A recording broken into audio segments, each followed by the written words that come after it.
Political science contemporary world പൊളിറ്റിക്സിലെ മൂന്നാമത്തെ chapter ആധാരമാക്കിയാണ് നമ്മുടെ ചർച്ച ഇന്ന് സംഘടിപ്പിക്കപ്പെട്ടിട്ടുള്ളത്.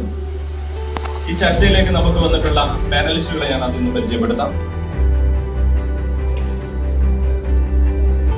സ്ട്രാറ്റജിക് മാനേജ്മെന്റിൽ JNUവിൽ നിന്നും പോസ്റ്റ് ഗ്രാജുവേഷൻ കഴിഞ്ഞ് വിദേശ രാഷ്ട്രങ്ങളിൽ സ്ട്രാറ്റജിക് അഡ്വൈസറായി വർക്ക് ചെയ്യുന്ന നമ്മുടെ പ്രിയപ്പെട്ട മനോജ് തറോൾ സാറെ ആദ്യമായി പരിചയപ്പെടുത്തുന്നത്. മറ്റൊരു പാനലിസ്റ്റ് നമുക്കിന്ന് ലഭിച്ചിരിക്കുന്നത്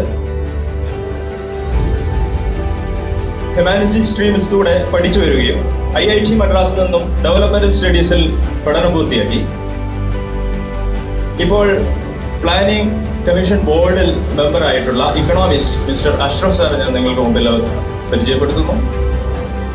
മറ്റൊരു പാനലായി നമുക്കിന്ന് ലഭിച്ചിരിക്കുന്നത് വിശിഷ്ടാതിഥി ജഗതൻ സാറാണ്.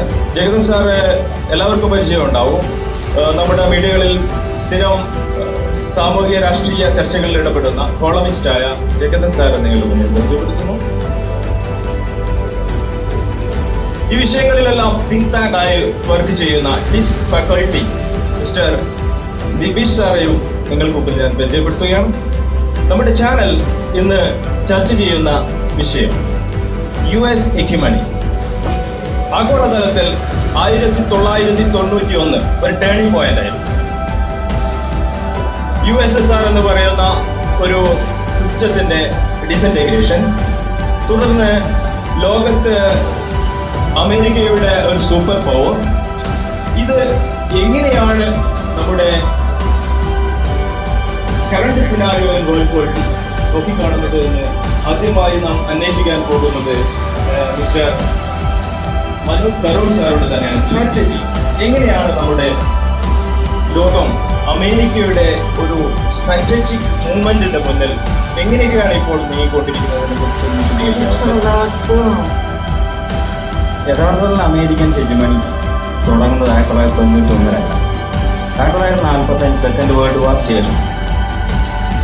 അതുവരെ യൂറോപ്യൻ മേധാവിത്വമാണ് എങ്കിൽ സെക്കൻഡ് വേൾഡ് വാറിന്റെ യൂറോപ്യൻ മേധാവിത്വം അവസാനിച്ചു. പക്ഷേ രണ്ട് സൂപ്പർവൈസായി ബൈപോളർ പൊളിറ്റിക്സ് ലോകത്ത് വന്നപ്പോൾ യഥാർത്ഥം അന്ന് മുതൽ അമേരിക്കൻ ഹെജിമണി ഉണ്ട്. പക്ഷെ അത് പ്രകടമായില്ല എന്നുള്ളതാണ് യാഥാർത്ഥ്യം. 1991 ശരിക്കും ഈ USSR ഡിസിന്റഗ്രേഷൻ ശേഷമാണ് അമേരിക്കൻ ഹെജിമണി പ്രകടമായത്. പ്രധാനമായും മിലിറ്ററി ഡോമിനേഷനാണ്. അമേരിക്കൻ മിലിറ്ററി എന്ന് പറയാൻ പ്രധാനമായി എനിക്ക് പറയാനുള്ളത് തീർച്ചയായും പട്ടേൽ പറഞ്ഞു വേണ്ടേ വേണ്ട, അപ്പോൾ വന്നു ദലൈലാമ, അപ്പോൾ വന്നു ദലൈലാമ, പിന്നാലെ വന്നു ചൈനീസ് സേന, പിന്നാലെ വന്നു ചൈനീസ് സേന. അക്ഷയ് ചിഹ്നം നേഫയും വേണം, അക്ഷയ് ചിഹ്നം നേഫയും വേണം. മക്മോഹനോ വേണ്ടേ വേണ്ട, മക്മോഹനോ വേണ്ടേ വേണ്ട. നാരായണ ജയ, നാരായണ ജയ, നാരായണ ജയ, നാരായണ ജയ, നാരായണ ജയ, നാരായണ ജയ, നാരായണ ജയ, നാരായണ ജയ. 62 യുദ്ധം യുദ്ധം, 62 യുദ്ധം യുദ്ധം. നെഹ്റു കരഞ്ഞു മേനോനോടി, നെഹ്റു കരഞ്ഞു മേനോനോടി. ലോകതലത്തിൽ നാണം കിട്ടു,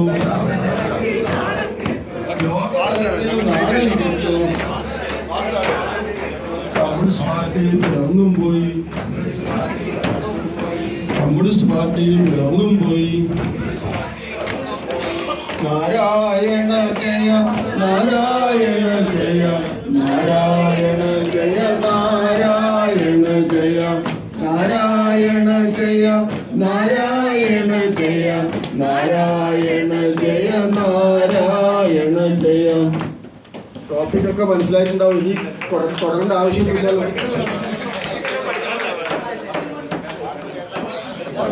അല്ല